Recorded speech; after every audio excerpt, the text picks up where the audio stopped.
Assalamualaikum warahmatullahi wabarakatuh. Rasulullah Shallallahu Alaihi Wasallam membenarkan pernyataan perempuan Yahudi tentang azab kubur.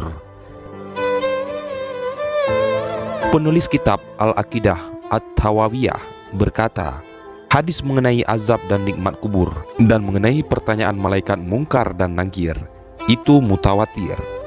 Karenanya wajib meyakini dan mengimani hal itu, dan tidak perlu membincangkan masalah caranya.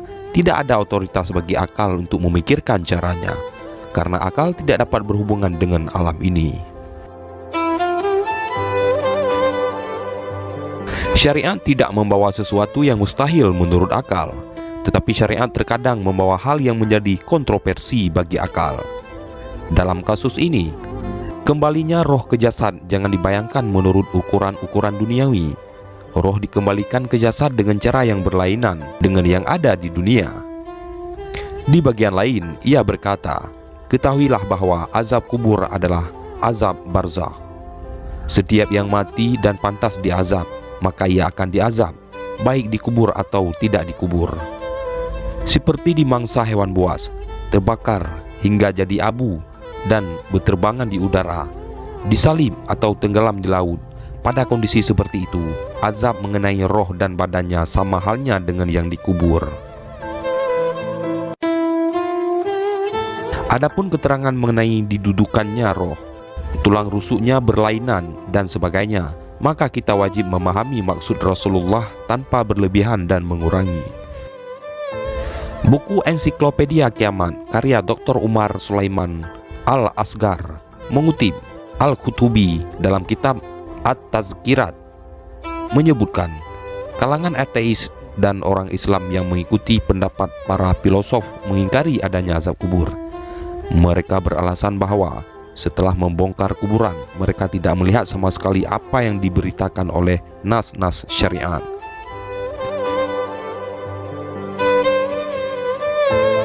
Kaum Khawarij dan sebagian Mu'tazilah seperti Dirar ibnu Amru dan Isir al-Maryasi juga mengingkari azab kubur.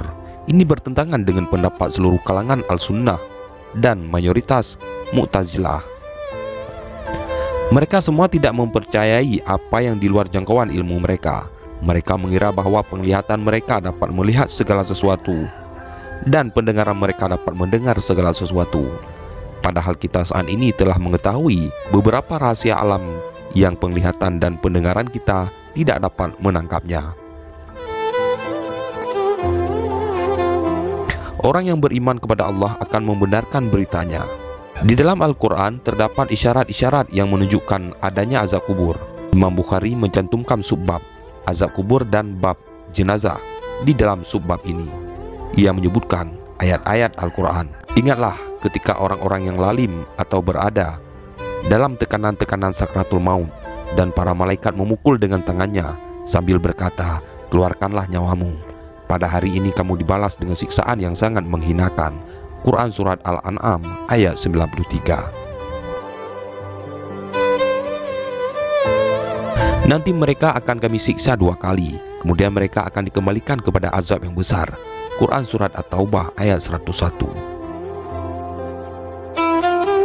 Fir'aun beserta kaumnya dikepung oleh azab yang amat buruk. Kepada mereka ditampakkan neraka pada pagi dan petang, dan pada hari terjadinya kiamat. Dikatakan kepada malaikat, masukkanlah Fir'aun dan kaumnya ke dalam azab yang sangat keras. Quran Surat Ghafir ayat 45 sampai dengan 46. Ayat pertama yang dituturkan Bukhari berkenaan dengan bahwa malaikat mengazab orang-orang kafir pada saat sakarat sebagaimana telah dijelaskan. Ayat kedua menunjukkan adanya 2 azab yang menimpa orang-orang munafik sebelum azab hari kiamat. Azab yang pertama adalah musibah yang ditimpakan oleh Allah di dunia dengan siksaan langsung oleh Allah atau lewat kaum mukmin, dan azab kedua adalah azab kubur. Al-Hasan Al-Basri berkata, akan kami azab mereka 2 kali. Maksudnya adalah azab dunia dan azab kubur. At-Tabari berkata, yang jelas salah satu azab itu adalah azab kubur, dan yang satunya lagi mengandung berbagai kemungkinan seperti lapar, tertawan, terbunuh, atau dihinakan dan lain-lain. Ayat ketiga merupakan argumentasi yang jelas bagi Al-Sunnah dalam menetapkan adanya azab kubur. Dalam ayat itu Allah menegaskan bahwa neraka ditampakkan kepada keluarga Fir'aun pada pagi dan petang sebelum hari kiamat. Karena setelah itu Allah berfirman, dan pada hari terjadinya kiamat dikatakan kepada malaikat, masukkanlah Fir'aun dan kaumnya ke dalam azab yang sangat keras. Quran Surat Al-Ghafir ayat 16.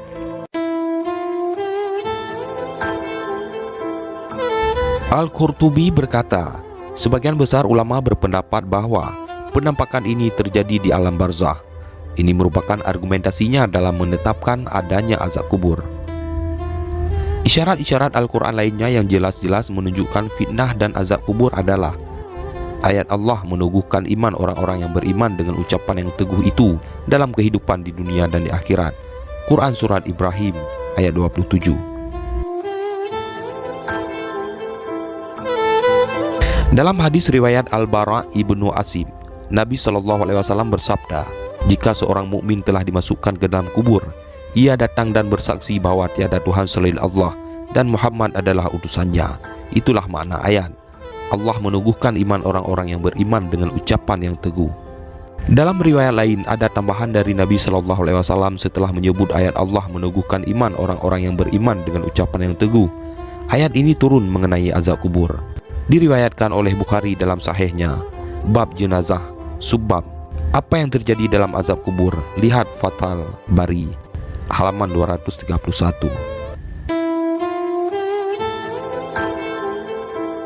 Seorang wanita Yahudi masuk ke kamar Aisyah dan menyebut masalah azab kubur. Ia berkata kepada Aisyah, semoga Allah melindungimu dari azab kubur. Aisyah bertanya kepada Rasulullah mengenai azab kubur. Beliau menjawab, ya, azab kubur itu ada. Aisyah berkata, aku tidak melihat Rasulullah setelah sholat kecuali beliau memohon perlindungan kepada Allah dari azab kubur. Gandur berkata, azab kubur itu benar ada. Dalam Sahih Muslim diriwayatkan bahwa Aisyah berkata, dua wanita tua Yahudi Madinah masuk ke kamarku dan berkata, sesungguhnya penghuni kubur itu diazab di dalam kubur. Aku tidak mempercayai ucapan mereka dan belum siap membenarkan mereka. Sesaat kemudian mereka keluar dan Rasulullah SAW masuk. Aku berkata, wahai Rasulullah, dua wanita tua Yahudi Madinah masuk ke kamarku dan mengatakan bahwa penghuni kubur diazab dalam kubur. Beliau bersabda, mereka benar, penghuni kubur diazab dengan azab yang dapat didengar oleh hewan ternak. Hadis Sahih Muslim, bab masjid subab, dianjurkan berlindung dari azab kubur. Karena sangat pentingnya masalah ini, Rasulullah mengajarkannya kepada para sahabat. Bahkan beliau pernah berkhutbah mengenai hal ini. Dalam Sahih Al-Bukhari disebutkan bahwa Asma binti Abu Bakar berkata, Rasulullah SAW suatu ketika berkhutbah dan menyebut tentang fitnah kubur yang dialami manusia. Setelah beliau menyebut hal itu, terjadi kegaduhan di kalangan kaum muslimin. Dalam riwayat An-Nasai ada tambahan, aku tidak jelas memahami pembicaraan Rasulullah. Ketika orang-orang sudah tenang, aku berkata kepada seorang laki-laki di dekatku, semoga Allah memberkatimu. Apakah yang diucapkan Rasulullah SAW pada akhir pembicaraannya? Ia menjawab, telah diwahyukan kepadaku bahwa kalian akan diuji di dalam kubur dengan ujian yang mirip dengan fitnah Dajjal. Diriwayatkan oleh An-Nasai. Wallahu a'lam bishawab.